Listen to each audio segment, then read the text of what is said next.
Everett Holloway's rise to success was a testament to his unwavering ambition and sharp intellect. Born to middle-class parents, he had always possessed a keen understanding of numbers and a drive to prove himself. After graduating from the University of Minnesota with a degree in finance, Everett quickly climbed the corporate ladder at Pinnacle Investments, one of Minneapolis's most prestigious financial firms.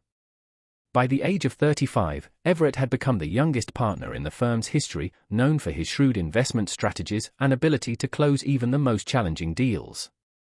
His corner office on the 40th floor of the Pinnacle Tower offered a panoramic view of the city he had conquered, a daily reminder of how far he had come.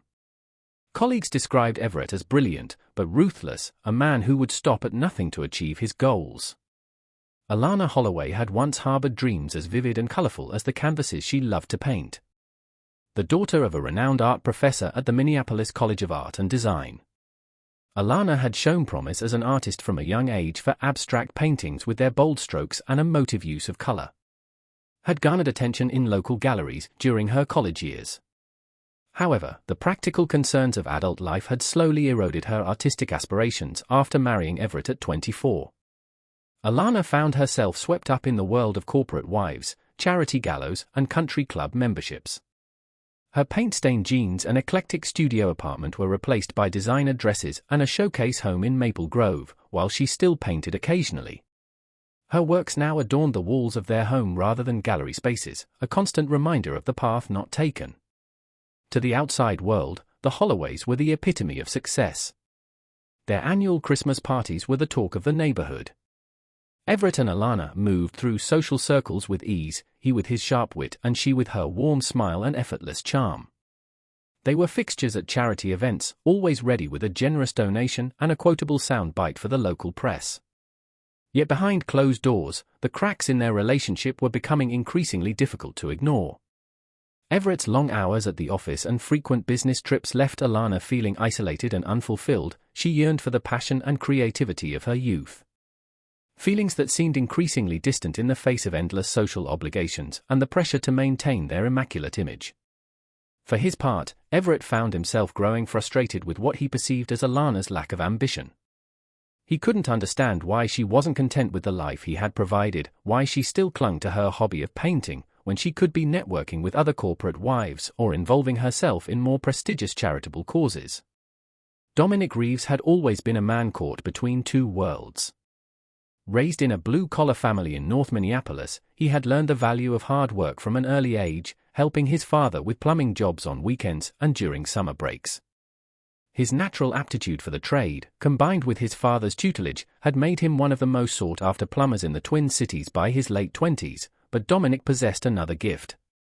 One that seemed at odds with the gritty nature of his chosen profession, fleshed with chiseled features, piercing green eyes, and a physique honed by years of physical labor.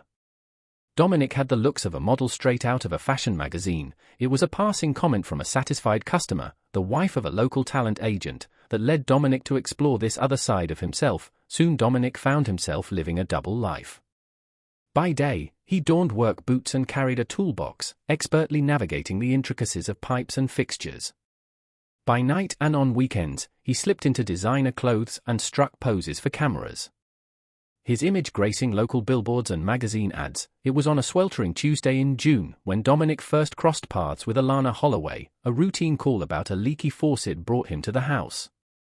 As Alana opened the door, Dominic was struck by her natural beauty. As Dominic worked on the faucet, the two fell into easy conversation. Alana, starved for intellectual stimulation, was surprised and delighted by Dominic's knowledge of art.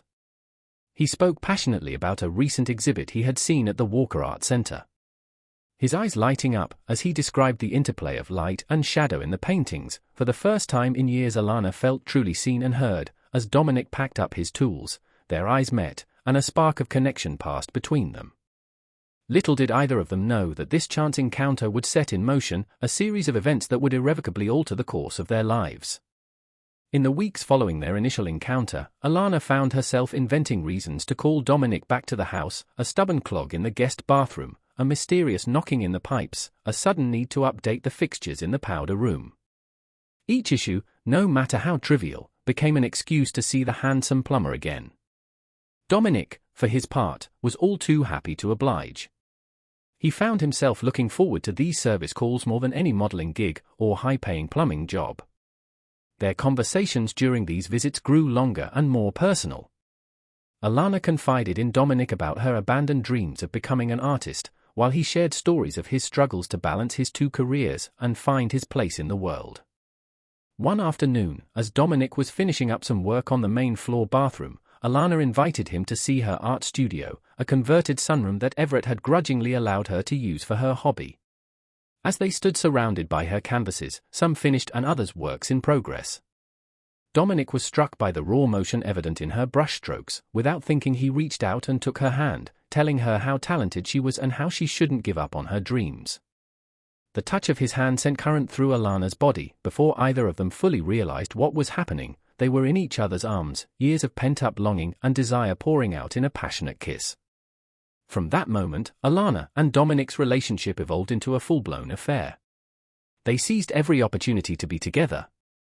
Their encounters a heavy mix of physical passion and emotional connection. Dominic would arrive under the guise of performing routine maintenance, and Alana would lead him to her studio, where they would lose themselves in each other's embrace.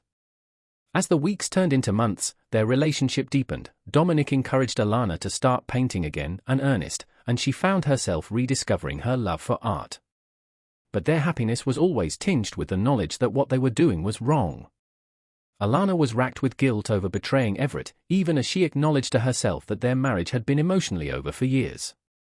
Dominic struggled with his role as the other man, his working-class background making him feel like he could never truly be a part of Alana's world. Their affair was a dangerous dance of close calls and near misses. There was the time Everett came home early from work, forcing Dominic to hide in a closet for over an hour. Another instance saw them having to hastily rearrange Alana's studio when a neighbor dropped by unexpectedly. Each close call added to the thrill of their forbidden romance, but also served as a stark reminder of the precarious nature of their situation. As summer began to wane, both Alana and Dominic knew that things couldn't continue as they were. Something would have to give. Alana had begun to tentatively broach the subject of leaving Everett. While Dominic found himself daydreaming about a future where he and Alana could be together openly, neither of them could have predicted the tragic turn their story was about to take, or the devastating consequences that awaited them on that fateful day in July. July 15, 2023, dawned bright and oppressively hot. The kind of summer day where the air shimmered with heat and the pavement could fry an egg. Everett Holloway was in New York, scheduled to close a major deal that would cement his status as Pinnacle Investments' top performer. Alana, believing she had the house to herself for the next 2 days, had invited Dominic over under the pretense of checking the air conditioning system. As Dominic's battered work truck pulled into the Holloway's driveway at 10 a.m., Alana felt the familiar flutter of excitement in her stomach. She had spent extra time on her appearance that morning, putting on a flowing sundress that Dominic had once complimented and dabbing on the perfume he loved. When she opened the door, Dominic's appreciative gaze made her feel more alive than she had in years. They barely made it to the studio before falling into each other's arms. Their kisses urgent and passionate as clothes were shed in Hans' room, familiar territory. Neither of them heard the sound of a car pulling into the driveway.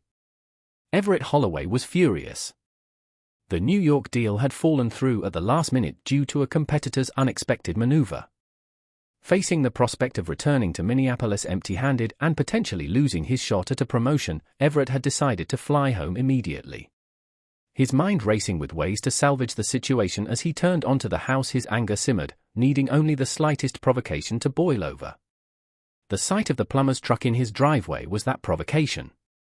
Everett had never liked the idea of strange men in his house while he was away, and he had specifically told Alana to hold off on any repairs until he returned. Slamming his car door, he stormed towards the house, ready to give both his wife and this presumptuous tradesman a piece of his mind. The scene that greeted Everett as he burst into Alana's studio would be forever seared into his memory. His wife, her sundress hitched up around her waist, was straddling a shirtless man on the chaise lounge they had bought in Paris on their 5th anniversary. For a moment, time seemed to stand still as 3 pairs of eyes locked in a tableau of shock, horror, and dawning realization. Alana was the first to move, scrambling off Dominic with a strangled cry of Everett's name. Dominic, his face a mask of guilt and fear, reached for his discarded shirt. But Everett was faster. With a roar of rage, he launched himself at Dominic. His fists connecting with against the younger man's face. What happened next was a blur of violence and desperation. Dominic, despite his superior physical condition, was at a disadvantage, caught off guard and reluctant to fight back against his lover's husband. Everett, fueled by rage and humiliation, seemed to possess inhuman strength. He pummeled Dominic relentlessly, oblivious to Alana's screams and pleas for him to stop. In the chaos, the two men stumbled and crashed into Alana's paintings. Canvases fell, easels toppled, and art supplies went flying. A heavy marble sculpture, a wedding gift from Everett's parents, teetered on its pedestal before crashing down onto Dominic's head with a sickening crack. The sudden silence that followed was deafening. Dominic lay motionless on the paint-splattered floor, blood pooling around his head like a macabre halo. Everett stood over him, his knuckles bloody, stressed, heaving as the red mist of rage slowly cleared from his vision. Alana, her sundress torn and stained, stared at the scene before her in mute horror. Alana dialed 911, her voice breaking as she tried to explain what had happened. Everett, having washed the blood from his hands, sat in his home office staring blankly at the wall until the police arrived. The detectives had no idea about the plot twist that is about to emerge. The quiet of Maple Grove was shattered by the wail of sirens as police cars and an ambulance neighbors emerged from their homes, gathering in small clusters to whisper and speculate as they watched the grim procession of emergency vehicles. By nightfall, the Holloway residence was a hive of activity. Crime scene technicians combed through the studio, cataloging evidence and taking photographs. Detectives interviewed a stone-faced Everett and a distraught Alana in separate rooms. And in the center of it all, Dominic Reeves, his body lay covered by a sheet, waiting to be transported to the medical examiner's office. The days following the incident were a whirlwind of police activity and neighborhood gossip. Detective Lionel Ortiz, a veteran of the police department's homicide unit, was assigned as the lead investigator on the case, known for her meticulous attention to detail and unwavering dedication to the truth. Ortiz approached the Holloway case with a determination to uncover every facet of the tragic event as she pieced together the timeline of that fateful day. Ortiz found herself faced with a complex web of conflicting statements and circumstantial evidence. The 911 call made by Alana at 11:23 a.m. was brief and hysterical. With the distraught woman barely able to articulate what had happened, Everett's call, placed just 2 minutes later, was eerily calm as he reported an accident at his home. Neighbor testimonies painted a picture of an ordinary summer morning suddenly disrupted. Beatrice Lundquist, the 78-year-old retiree who lived across the street, reported seeing Dominic's truck arrive around 10 a.m., noting that it wasn't unusual as the handsome plumber had been a frequent visitor over the past few months.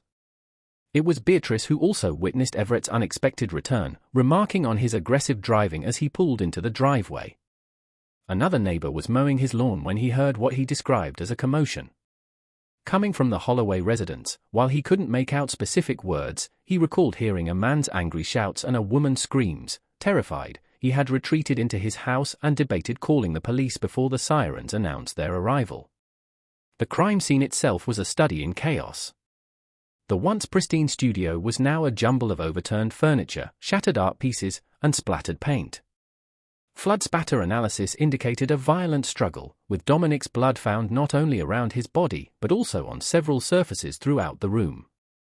Post-aiming was the marble sculpture, its base stained red, which the medical examiner would later confirm as the weapon that delivered the fatal blow. Lana, still in shock, provided a fragmented account of the events. She admitted to the affair with Dominic, but insisted that Everett's attack was unprovoked and that she had begged him to stop. Her torn dress and bruised arm seemed to corroborate a struggle, though it was unclear whether these injuries came from Everett or from her attempts to intervene in the fight. Everett, on the other hand, maintained a stance of self-defense. In his statement, he claimed to have found Dominic attacking Lana and had intervened to protect his wife. He expressed remorse for Dominic's death, but insisted he had only been trying to subdue the younger man. However, the lack of defensive wounds on Everett and the extent of Dominic's injuries cast doubt on this version of events. The autopsy report, delivered 3 days after the incident, provided grim details of Dominic's final moments. In addition to the fatal wound, his body showed evidence of multiple blunt force traumas consistent with a severe beating. The report also noted defensive wounds on Dominic's arms and hands, suggesting he had tried to protect himself from the onslaught. As Detective Ortiz dug deeper, she uncovered a trail of text messages and emails between Lana and Dominic, documenting the evolution of their relationship from innocent flirtation to full-blown affair. Financial records showed a series of cash withdrawals from Lana's personal account, coinciding with dates of Dominic's visits, hinting at possible payments for services beyond plumbing. With each new piece of evidence, the case against Everett Holloway grew stronger, yet Ortiz couldn't shake the feeling that there was more to the story than a simple crime of passion. As she prepared to present her findings to the district attorney, the seasoned detective knew that this case would be far from straightforward. And that the truth, when finally revealed, might be more complex and disturbing than anyone in Maple Grove could have imagined. Everett was charged with second-degree murder, a decision that sparked debate among legal experts. Some argued that the charge should have been first-degree murder, given the brutal nature of the attack. Others contended that the circumstances warranted a lesser charge of manslaughter. District Attorney Clarissa Nguyen defended the decision, stating that the charge reflected both the severity of the crime and the heat-of-the-moment nature of the confrontation. Everett's defense team, led by attorney Jerome Hoffman, crafted a narrative of a loving husband driven to temporary insanity by the shock of his wife's betrayal. They planned to argue that Everett had acted in the heat of passion, a strategy aimed at reducing the charges to manslaughter. Alana found herself in an impossible position. As the only witness to the crime, her testimony would be crucial. The prosecution pressed her to testify against Everett, while his defense team implied that her future financial security might depend on supporting her husband's version of events. It was during this process that a series of unexpected revelations came to light, adding layers of complexity to an already intricate case.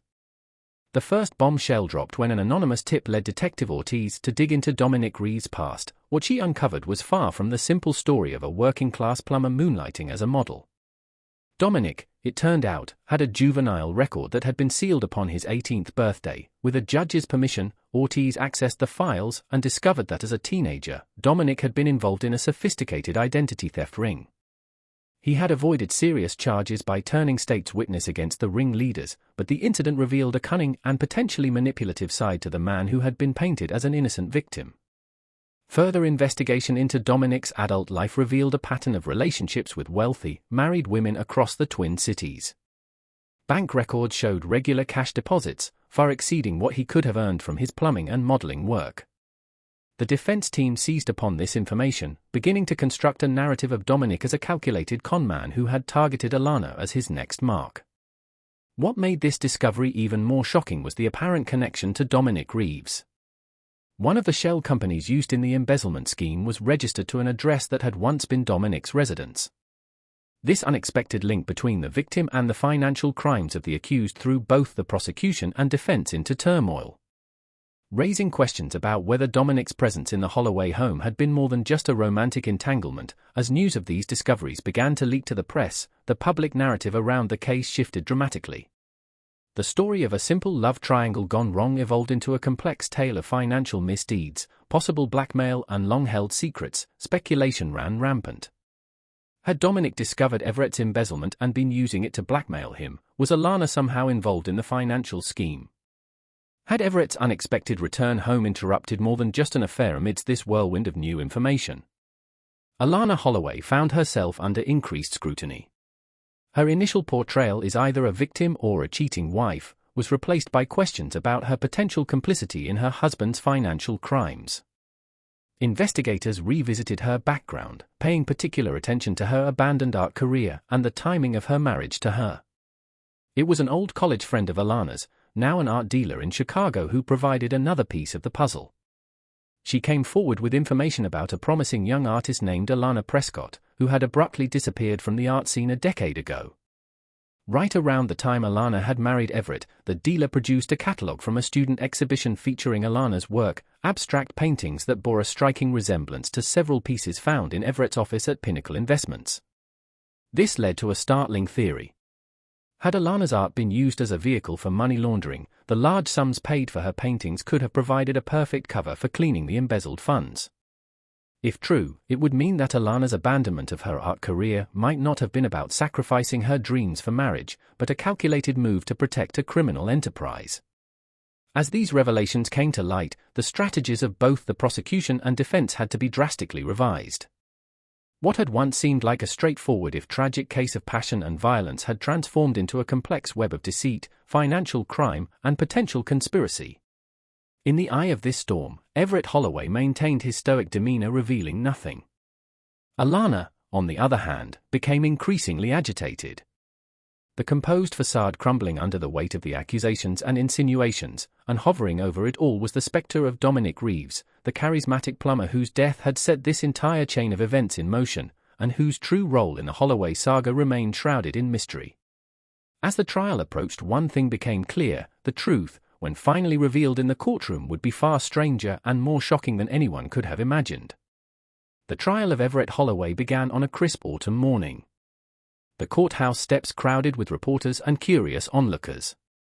Inside, the tension was palpable as Judge Miranda Flores called the court to order. The prosecution, led by D.A. Nguyen, opened with a powerful statement, painting Everett as a man driven to violence by his need for control, both in his personal life and his financial dealings. Bernie Hoffman countered with a narrative of Everett as a victim himself, of betrayal by his wife and of manipulation by the deceased Dominic Reeves. He hinted at revelations that would shed new light on the events leading up to that fatal day in July. As the trial progressed, a parade of witnesses took the stand. Forensic experts detailed the brutal nature of the attack on Dominic, while financial analysts unraveled the complex web of Everett's alleged embezzlement scheme. Former colleagues from Pinnacle Investment spoke of Everett's ruthless business practices in volatile temper. The testimony of Alana Holloway was highly anticipated, and it did not disappoint. Over 2 grueling days on the stand, Alana's composed exterior crumbled as she was confronted with evidence of her potential involvement in the financial crimes. In a dramatic moment, she broke down and admitted to using her art to launder money, but insisted that she had been coerced by Everett, painting a picture of a controlling and abusive relationship. The defense's cross-examination was equally intense, forcing Alana to admit to her affair with Dominic and suggesting that she had been aware of his criminal past. The implication that she and Dominic had been conspiring to blackmail Everett hung in the air. Unanswered, after 3 days of intense deliberation, the jury returned with their verdict. Everett Holloway was found guilty of second-degree manslaughter in the death of Dominic Reeves, a lesser charge than the prosecution had sought. Additionally, he was convicted on multiple counts of embezzlement and money laundering. The judge sentenced him to 15 years in prison, with the possibility of parole after 10 years. Alana Holloway, in a separate trial, pleaded guilty to lesser charges of financial fraud and received a suspended sentence in probation. He left Maple Grove shortly after, her whereabouts unknown to her former neighbors. The aftermath of the trial left the community of Maple Grove shaken. The picture-perfect facade of suburban life had been irreparably cracked, revealing the complex and often dark realities that can lurk behind closed doors. As for the truth about what really happened that fateful day in July, it remained elusive. Had Everett truly acted in a rage of passion, or was it a calculated move to silence a potential blackmailer? Was Alana a victim of her husband's machinations, or a willing participant in a life of crime? And what of Dominic Reeves? Was he simply in the wrong place at the wrong time, or a key player in a complex conspiracy? In the end, the residents of Maple Grove were left to ponder these questions. Their faith in the idyllic nature of their community forever altered. The case of the Holloway served as a stark reminder that beneath the tranquil surface of suburban life, turbulent waters may always be waiting to break free.